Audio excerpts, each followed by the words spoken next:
Tra i fenomeni più importanti degli ultimi anni, la cancel culture è sicuramente tra i fenomeni più discussi. La rimozione forzata di statue, le segnalazioni di gruppo online e la cancellazione di alcuni testi ritenuti fondamentali per decenni, se non addirittura per secoli, hanno creato enormi contrasti nelle università americane, fino ad arrivare, in forme diverse, in tutto il resto del mondo. Le motivazioni che hanno portato alla nascita della cancel culture sono molte e difficili da individuare, in quanto è un fenomeno stratificato e trasversale, che prende forma sia online che nella realtà. La quantità e la fama dei personaggi e scrittori colpiti dalla cancellazione di massa ha creato moltissimo dibattito mediatico e ha spinto gli studiosi e i media ad affrontare questo argomento. Per avere un quadro che possa cercare di descrivere al meglio la cancel culture è necessario, in primo luogo, cercare di comprendere lo stravolgimento che sta avvenendo nella società e nell'accademia americana, per essere poi in grado di analizzare le sue radici fino ad arrivare alle sue prospettive future. In secondo luogo, è necessario chiarire la grande confusione che c'è attorno a questo concetto, che viene variamente scambiato, sovrapposto o assimilato a tantissime altre idee e pensieri,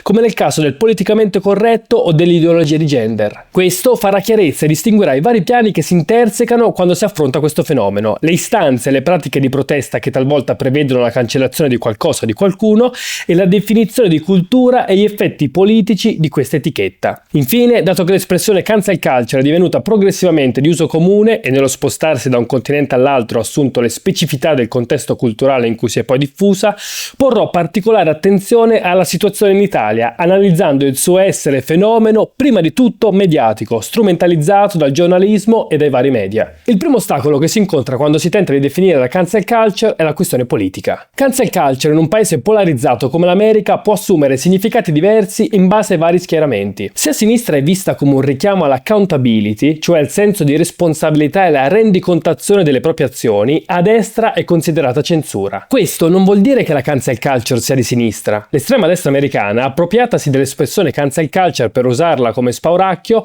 è bravissima a lanciare il sasso e nascondere la mano, gridare alla censura e praticarne una tutta propria. Se a sinistra si ripudia Mark Twain perché usava la parola con la N, a destra si cerca di proibire lo studio del razzismo nella storia americana e la lettura di testi LGBTQ+.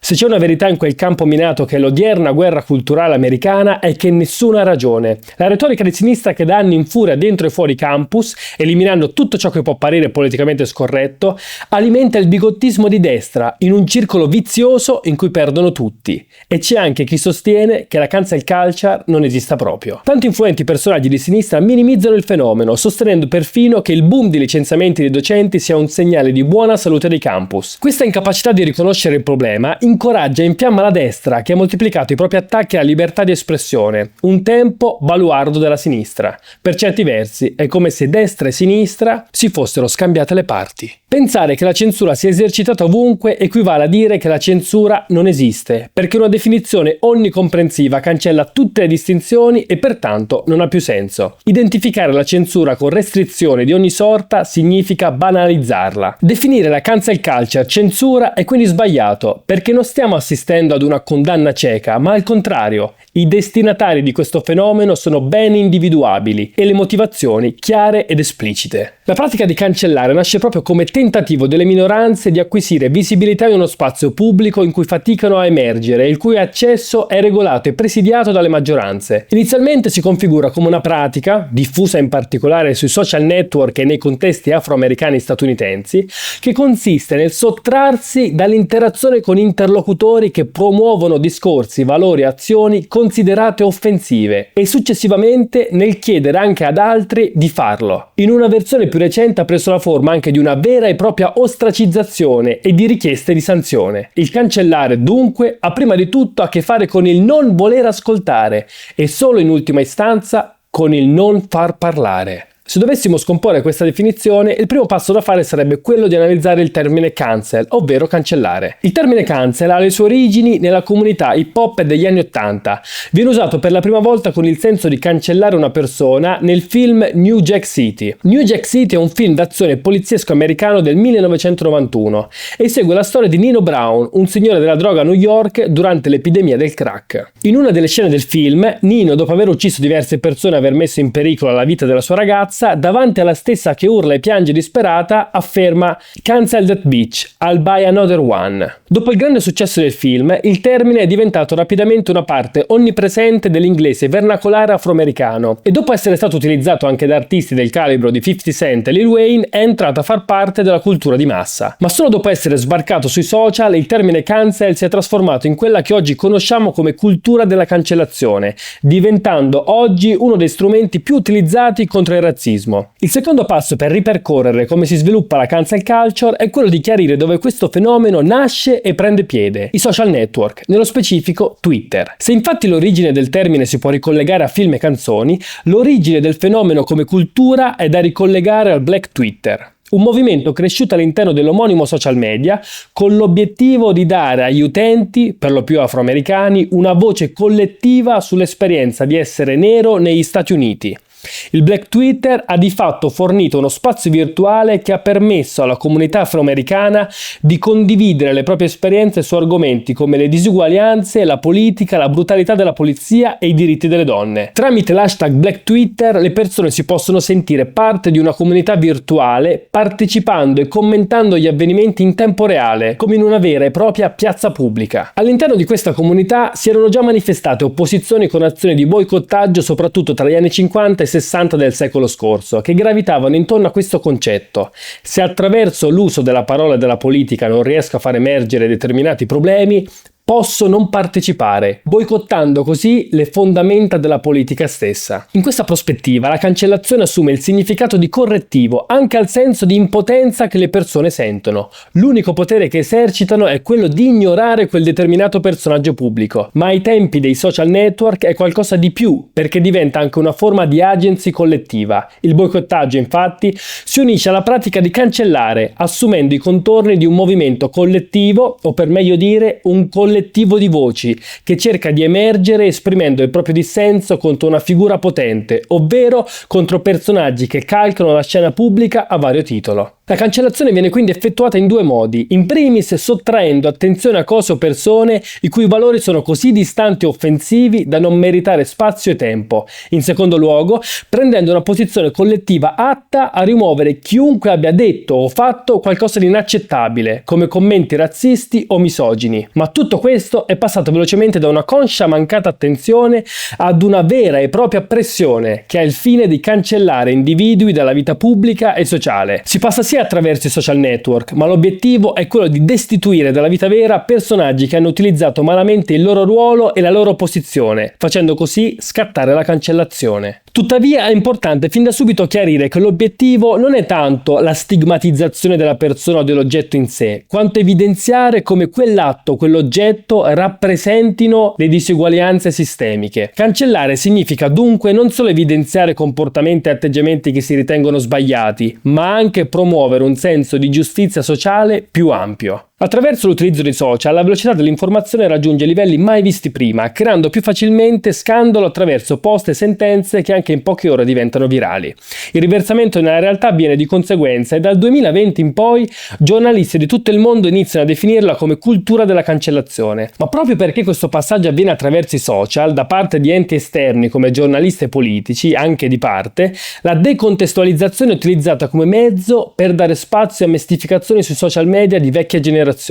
Tutto questo alimenta le false concezioni che concernono la cancel culture e soprattutto svia dalle vere intenzioni delle minoranze. Il contenuto diventato virale comincia a prendere strade imprevedibili, divenendo una valanga incontrollabile. Proprio per questo la cancel culture viene avvicinata o scambiata con la censura, perché l'effetto imprevedibile dei social può diventare così dilagante da prendere le sembianze di una vera e propria opposizione di massa, insensata e volta solo a censurare. Nel dibattito pubblico è diventato erroneamente comune associare la cancel culture ad altri concetti. Spesso si grida alla censura e all'ostracismo, ma mentre questi due termini condividono ben poco con la cancel culture, forse l'errore di accomunarla alla wokeness e alla call-out culture può sembrare più naturale. L'essere svegli, ovvero il monito Be Woke, inizia a diffondersi in America nel 2014, quando Michael Brown, cittadino afroamericano, viene ucciso da alcuni agenti di polizia a Ferguson, in Missouri. Da quel momento la frase Stay Woke diventa espressione del movimento Black Lives Matter. Il Black Lives Matter è un movimento politico e sociale nato all'interno della comunità afroamericana statunitense a partire dal 2013 come hashtag sui social network. Il movimento si occupa e lotta contro la brutalità della polizia, ma anche più in generale contro tutte le disuguaglianze razziali sperimentate dalle persone afroamericane. Proprio per questo l'espressione Stay Woke ricorda lo stato di allerta rispetto all'operato della polizia. La wokeness, lo stare allerta nei confronti delle ingiustizie sociali e razziali, è uno stato che precede l'eventuale cancellazione ed oltre ad essere accomunata o scambiata con la cancel culture, recentemente ha anche perso il suo impiego originale. L'utilizzo di woke infatti non è più da ricondurre alle minoranze, ma alla destra americana che rivendica quella che considera una pericolosa tendenza dei progressisti e dei democratici. La sinistra viene costantemente accusata di censurare idee e parole che contrastano con la sensibilità contemporanea e proprio per questo il termine woke è utilizzato dalla destra con un'accezione negativa che ha l'intento di evidenziare la natura più aggressiva e dogmatica dei movimenti avversari. Un altro accostamento erroneo che viene spesso fatto è quello tra call out culture e cancel culture. La call out culture, al contrario dello stay woke, ha origini molto più recenti. Sembra nascere nel 2010 su Tumblr, quando un blog chiamato Your Fave is Problematic inizia a raccogliere materiale ritenuto spinoso su celebrità e personaggi famosi. Successivamente, come spesso accade nel web, questo fenomeno è diventato virale, prendendo piede ovunque, sbarcando anche su altri social e piattaforme. Ora, è importante chiedersi quali sono i punti di contatto tra call out culture e cancel culture che le portano ad essere assimilate così frequentemente e invece i loro punti divergenti. L'accostamento deriva dal fatto che per cancellare qualcosa, prima di tutto deve esserci un richiamo da parte di qualcuno. E anche il richiamare, che presuppone il rimanere vigili e quindi la capacità di accorgersi di eventuali problematiche, ricollega a sua volta la call out culture allo stay woke che abbiamo affrontato in precedenza. Ma mentre le pratiche sembrano essere connesse tra di loro, le differenze tra le due stanno nella modalità in cui possono essere applicate. Un richiamo può avvenire anche da parte di un singolo, ma per compiere un vero e proprio atto di cancellazione è la collettività a doversi opporre ad un determinato soggetto. Inoltre, mentre la call out culture si concentra a segnalare azioni presenti di personaggi pubblici ritenute offensive e problematiche, la cancel culture si pone l'obiettivo di cancellare indipendentemente dal tempo storico dell'incriminato, quindi non solo persone di oggi, ma anche di ieri. Quindi mentre la call out culture permette in prospettiva alla persona accusata anche di scusarsi o di ritornare sui propri passi, la cancel culture non sempre ha la possibilità di ricevere una risposta diretta da parte dell'accusato, perché il problema può essere anche riscontrato in un'opera di secoli fa. Tra le due la cancellazione arriva come ultima istanza dopo che il richiamo è risultato vano. Non si comincia mai dalla cancellazione diretta, ma è l'ultimo passo obbligato da prendere di fronte ad una risposta mancata. L'inquietudine della cancel culture ha raggiunto ogni piano sociale fino ad arrivare ai vertici della cultura accademica e letteraria. Molti professori universitari, autori e figure dello spettacolo si sono interessati al fenomeno, commentandolo e prendendo parte alla discussione. Nel 2020 viene pubblicata su Harper's Magazine A Letter on Justice and Open Debate, firmata da 152 persone, tra i quali spiccano personaggi pubblici come J.K. Rowling o Salman Rushdie. E il dibattito che ha seguito la pubblicazione di questa lettera ha polarizzato le opinioni in proposito soprattutto nei social media. I firmatari sostengono che lo scambio libero di informazioni e di idee, che sta alla base di una società liberale e democratica, sia fortemente in pericolo. Affermano inoltre che questo pericolo non è più solamente di appannaggio della destra radicale, ma che si sta diffondendo ovunque. Vige sempre di più un'intolleranza radicata e radicale per le opinioni diverse dalle proprie. L'ostracismo di gruppo e l'allontanamento dalla società è sempre più comune. La lettera appare quindi come un monito che cerca di mostrare come il conformismo delle idee rischia di non eliminare le diseguaglianze, ma al contrario di formarne delle nuove. Soffocando e mettendo a tacere idee e pensieri non si è mai giunti ad una conclusione pacifica per tutti. Per trovare l'accordo tanto agognato sono la parola e il dialogo a dover essere usate come vessilli dei propri messaggi e diritti, mai il silenzio. Cercare di comprendere le cause che hanno portato alla nascita della cancel culture significa anche studiarne gli effetti. Tra questi il capitalismo woke ha assunto un ruolo molto importante. Capita sempre più spesso che molte aziende si schierino a favore di alcune battaglie sociali rilasciando dichiarazioni e agende in modo tale da favorire le idee che si stanno propagando sui social. Ma tutto questo non senza contraddirsi.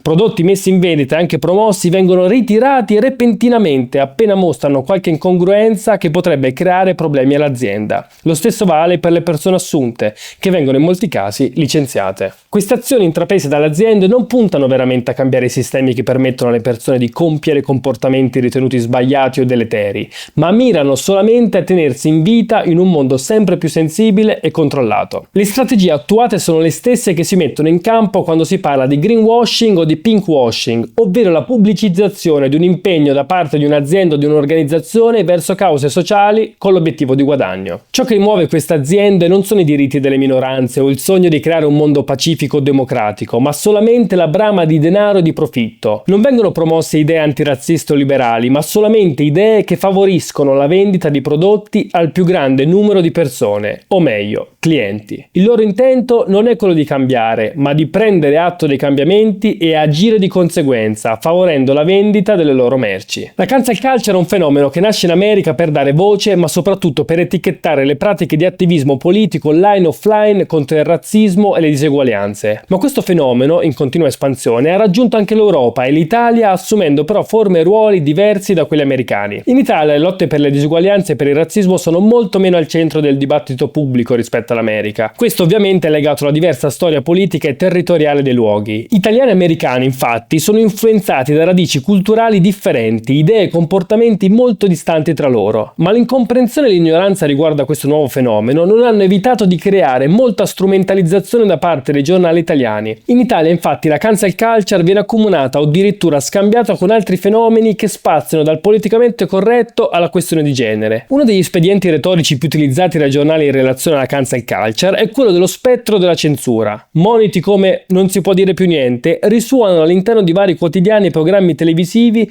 proiettando un terrore che in realtà non esiste, generando indignazione o spavento nel pubblico italiano. L'era giornalistica contemporanea ha come obiettivo principale quello di attrarre pubblico e click, e i lettori si accontentano spesso di informarsi su fonti che non trasmettono il vero, ma semplicemente pseudo-informazioni che permettono loro di farsi un'opinione sulla base di lenti interpretative fornite dai giornali stessi. Assistiamo quindi a una realtà in cui il mezzo prevale sui contenuti, perché è solo il mezzo a conferire forma e spessore ai contenuti stessi. Possiamo riassumere la presentazione che i giornali italiani danno della cancel culture in due grandi aree di azione. La prima prevede l'eliminazione diretta di persone e oggetti, la seconda l'imposizione o il veto di alcuni termini attraverso la riforma del linguaggio che mira a sensibilizzare su temi sensibili e a salvaguardare le minoranze marginalizzate. Ma mentre il primo caso prevede una vera e propria censura, nel secondo si mira a una vera e propria repressione del linguaggio e quindi della libertà di parola. La cancel culture dunque, per come viene raccontata, agirebbe in tre modi: attraverso la minaccia, cioè se dici questo ti cancello, attraverso la coercizione nei termini del se non dici questo allora sei questo e dunque ti cancello, e attraverso la censura nella forma siccome hai detto o fatto questo ti cancello. La cancel culture viene quindi presa come emblema della censura dilagante da parte del dibattito pubblico, politico e giornalistico, anche se è importante segnalare come in Italia siano assenti casi di cancellazione direttamente legati all'attivismo politico. Questo dimostra come la cancel culture in Italia sia solo un mezzo retorico che viene sfruttato ma non del tutto compreso anche da chi ne usufruisce. In Italia è il giornalismo che ha reso reale la cancel culture, trasformandola in uno pseudo evento, cioè un fatto che esiste solo perché viene narrato. Sebbene in alcuni casi si riportano notizie realmente accadute, nella maggior parte dei casi l'evento originario viene distorto e volutamente enfatizzato, così da renderlo notiziabile, cioè degno di essere raccontato. E passando da una pseudo informazione all'altra, anche le varie definizioni vanno sfocandosi, fino a rendere politicamente corretto e cancel culture la stessa cosa, se non addirittura sinonimi. E anche laddove infatti non si parla esplicitamente di cancel culture, si nomina la cancellazione della cultura, richiamando una supposta censura operata da un'ideologia o movimento denominata woke.